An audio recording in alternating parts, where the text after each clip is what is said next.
sababtaas darteeda wayba dhacdayba iga raali noqo 1,000 jeer waan kuu gafay, waan kugu gardarooday anigoona ku difaacayla dhacday midaas in mana iga ahayn xumay amaba jaanis ku heshay gabadhee wax xaranta ku samee wallaahi igama ahayn oo bilaahi igama ahayn oo tallaahi igama ahayn.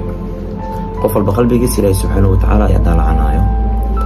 tan labaad oo ah taageerayaasheenna, dadka garabkeena taagan, asxaabteena oo arrintan ka gubtay, ka xumaaday, ka qoobameeyey, ka shalaayay, weliba waxyaabo badan soo qorayeen ayaan rabaa iyaga inaan la hadlo. adinkana iga raali noqdo asxaabteyda, shacabkeyga, faniskeyga, taageeraheyga waa idin jeclahay. waxa aan sameeye wax fiican ma ahan, gabadha waxaan ku tilmaama wax fiican ma ahan, laakiin adigoo saaxiibkaaga badbaadinaya haddii qalad uu kaa dhaco in la fiiriyo ma ahan. dadka waxay sameeyaan caaqilka ah markii qofka asagoo wanaag sameynaya qaladka uu ka dhaco way daboolaan, laakiin dad waxaa jiraan ka faa'iidaysanayaan, xumaan u bedelaayo, qofka ku dhibaateynayo ilaa iyo ka dhigaayo in jir ka mid ah cadkeeda in la jarayo kala ka dhigaayana way jiraan. kuley aniga wiilo dad oo laba eray ama hal eray ku kala haraya manihin. 1,000 jeer madaxa meel ka sareyso biniaadan laga taabto ma jiro. madaxa korkiisaan kaa taabtay, walaasheedii iga raali noqo.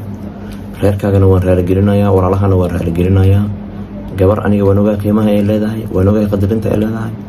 gabar waan dhalay, way ila dhalatay, waan qabaa, way dhashay, qiimaha ay leedahayna waan dareemi karaa. wiil gabadha dhalatayna marka wax laga sheego waan dareemi karaa marxaladda uu galaayo. walaalkeygiio iga raali noqo, walaalka kaa weyn oo gafayaan ahay, iga raali noqo. iyadana 1,000 jeer ayaan raaligelinayaa. dadka ka kululaaday inaan ereygaas dhaho oo maanta dhan qeelinayna dhammaantooda waxaan idin leeyahay adinkana raali noqda dhammaantiina. hadalka in la jiido waxaa ka fiican in lasoo afjaro. xumaanta waxaa ka fiican wanaagga. xumaanta inta badan ma raagto, laakiin wanaagga wuu raagaa. laakiin xumaanta wasaqda ee rabta mararka qaarkood wax tilmaaya ma ahan.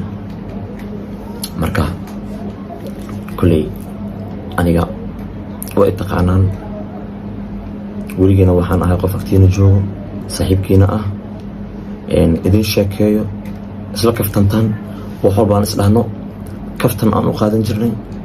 laakiin hadalkiiya xoogaa meel qaldan iska galay. tasla ajirkeeda midaas ku imaaday. dhammaantiina waa idin raaligelinayaa, qof walbaan raaligelinayaa, shaqsi walbo arrintan ka kululaadayaan raaligelinayaa, shaqsi walbo gabadha soo damqadayaan raaligelinayaa.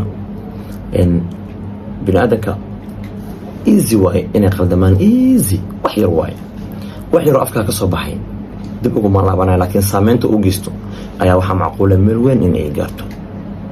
marka anigana waa dareemi kartiin anigoo iida difaacayo oo qaladkaas afkayga ka dhacay.